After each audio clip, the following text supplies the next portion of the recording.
Ok, bonjour à toutes et à tous. Bienvenue pour cet enregistrement du deuxième cours de cardiologie euh, qui va porter principalement sur les valvulopathies, l'endocardite, la péricardite, pas mal de rythmologie, avec un programme qui est finalement assez lourd qu'on va essayer de décortiquer ensemble. Je vous remets bien sûr le point méthodologique. Alors vous verrez que dans les notions qui tomberont aujourd'hui, il y a quand même l'endocardite qui tombe beaucoup. La partie rythmologie et valvulopathie qui tombe également beaucoup. La péricardite aiguë qui n'est pas trop tombée, qui me semble très facile à faire tomber, notamment en KFP, mais on va faire le tour de ces notions-là aujourd'hui. Je vous remets les petits points méthodologiques que vous connaissez déjà et on attaque avec le premier dossier. Alors, le premier dossier, c'est le dossier d'une femme de 72 ans qui se présente en consultation pour une fatigue progressive, un essoufflement à l'effort, des épisodes de vertige récents, et notamment lorsqu'elle se met en position orthostatique. À l'examen clinique, elle a un souffle cardiaque. Alors pour l'instant, on ne sait pas trop où est-ce qu'on va, et puis de toute façon, c'est un cas clinique didactique qui va nous permettre juste de passer en revue 2-3 notions sur les valvulopathies. Alors, quels sont les symptômes fonctionnels en lien avec des valvulopathies sévères? Alors parmi ces 4 réponses-là, comme d'habitude, vous mettez pause pour réfléchir, vous notez vos réponses, et puis ensuite, on fait le point sur la correction assez rapidement, puisque sur les enregistrements, le but est que vous puissiez avoir assez vite la correction et que la conférence ne dure pas 3 heures, mais plutôt aux alentours de 2 heures, 2h30 maximum.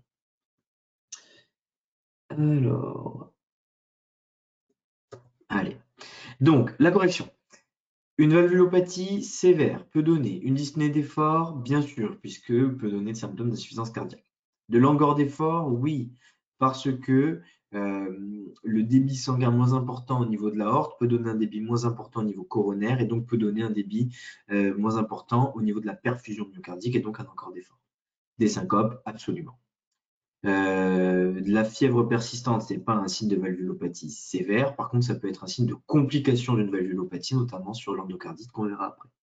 Les palpitations, pourquoi? Parce qu'il y a un certain nombre, et notamment les pathologies valvulaires mitrales, qui favorisent hautement le risque de fibrillation atriale. Donc là, vous avez la correction. Alors, quel est le signe auscultatoire caractéristique du rétrécissement aortique? Question de sémiologie. C'est simple pour que vous puissiez répondre tranquillement à la maison, mais appréciez des rédacteurs de dossiers qui apprécient tout à fait vous poser des questions de sémiologie, d'auscultation cardiaque, qui peut faire très facilement, même dans un dossier de 5-6 questions, l'objet d'une question entière. Alors, l'auscultation d'un rétrécissement aortique, à quoi ça ressemble? Vous le savez, c'est basique, vous le faites depuis la 2e année, c'est un souffle qui est systolique, qui est râpeux, qui est irradiant au carotide. Concernant les mécanismes physiopathologiques des valvulopathies, quelles sont les affirmations exactes? Le rétrécissement mitral entraîne une dilatation de l'oreillette gauche. L'insuffisance aortique entraîne une surcharge volumique ventriculaire gauche. Le rétrécissement aortique entraîne une hypertrophie concentrique du ventricule gauche. L'insuffisance mitrale provoque un œdème pulmonaire aigu. Donc, je me répète, pardon, l'insuffisance mitrale aiguë provoque un œdème pulmonaire aigu. Le rétrécissement mitral est la valvulopathie la plus fréquente des pays développés. Alors, correction. Le rétrécissement mitral, pourquoi est-ce que ça entraîne une dilatation de l'oreillette? Eh bien, parce que le rétrécissement mitral, ça va entraîner, entre autres, une diminution du passage de sang de l'oreillette vers le ventricule.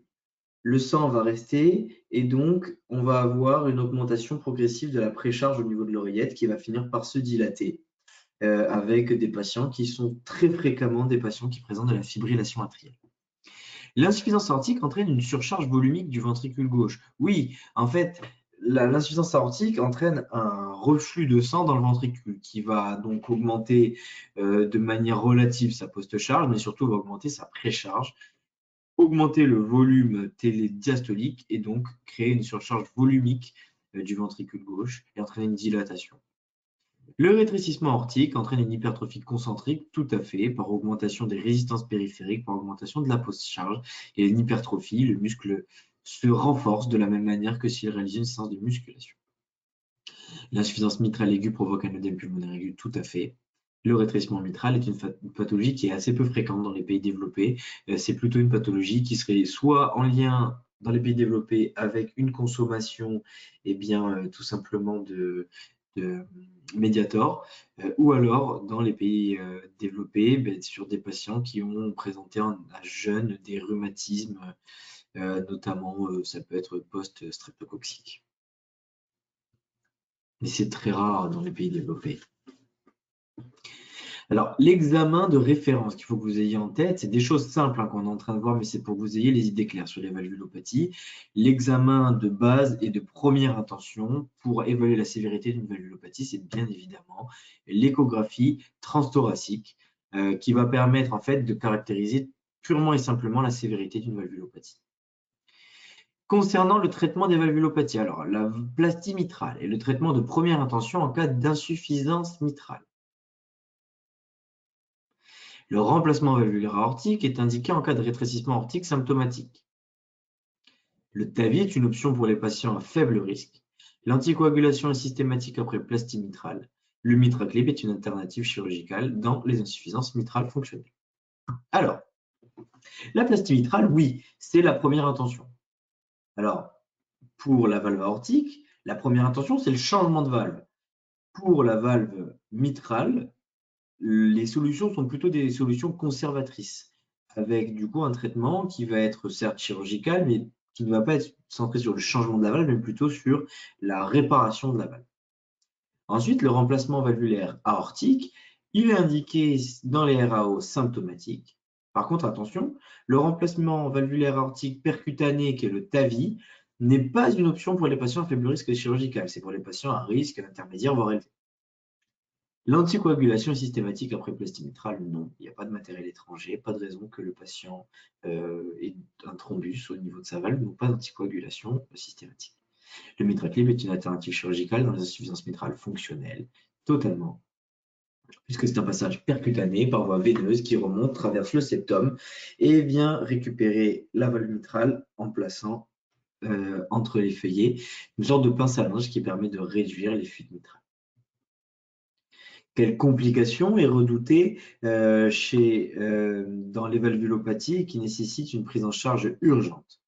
Eh bien, une valvulopathie qui dégénère sur un mode aigu entraîne, alors vous pouvez me dire OAP, vous pouvez me dire décompensation cardiaque. Globalement, moi, c'était cette notion de décompensation cardiaque aiguë. Alors, j'ai mis choc cardiogénique qui peut se discuter. L'idée, c'était juste que vous compreniez que globalement, de quoi les patients meurent sur des valvulopathies, soit c'est sur des insuffisances cardiaques progressives, soit c'est globalement sur des patients qui décompensent brutalement leur valvulopathie avec des OAP flash, avec des chocs cardiogéniques qui peuvent arriver assez vite.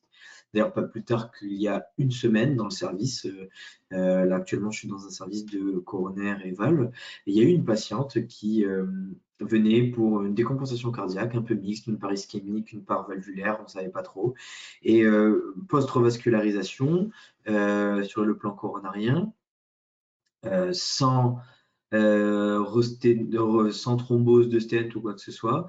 Elle nous a fait un OAP flash sur une valvulopathie mitrale qui n'avait pas forcément encore été prise en charge. Donc, c'est la décompensation aiguë qui va nous poser la question de la prise en charge urgente et du danger immédiat pour un patient qui a une valvulopathie. Alors, quels sont les critères de gravité d'un rétrécissement aortique serré? Donc, en gros, qu'est-ce qui permet de dire que ce rétrécissement aortique, il est serré finalement? Un Vmax à 4, une surface valvulaire à moins d'1 cm², un gradient maximal à 40, une absence d'hypertrophie ventriculaire gauche et des pressions artérielles diastoliques inférieures à 50. Alors, faites attention, il y a un piège sur ce QCM, c'était cette histoire de gradient maximal.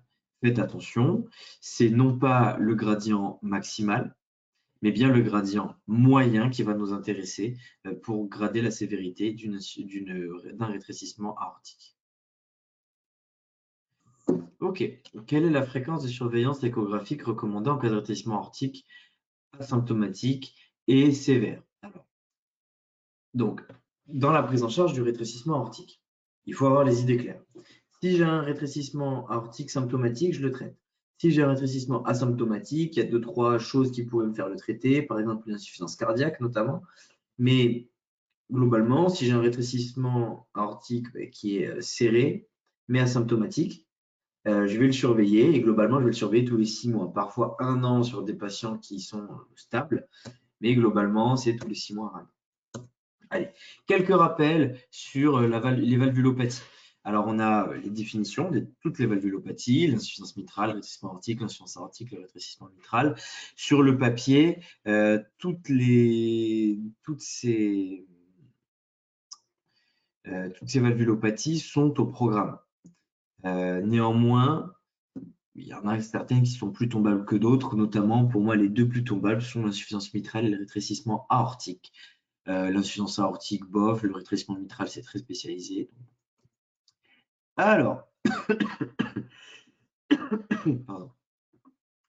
Déjà, globalement, je vous ai mis les différentes définitions avec les histoires de physiopathologie, qu'est-ce qui surcharge l'oreillette, qu'est-ce qui surcharge le ventricule, qu'est-ce qui surcharge les deux. En termes d'examen complémentaire, il faut comprendre qu'il y a des choses qui sont très communes aux différentes valvulopathies.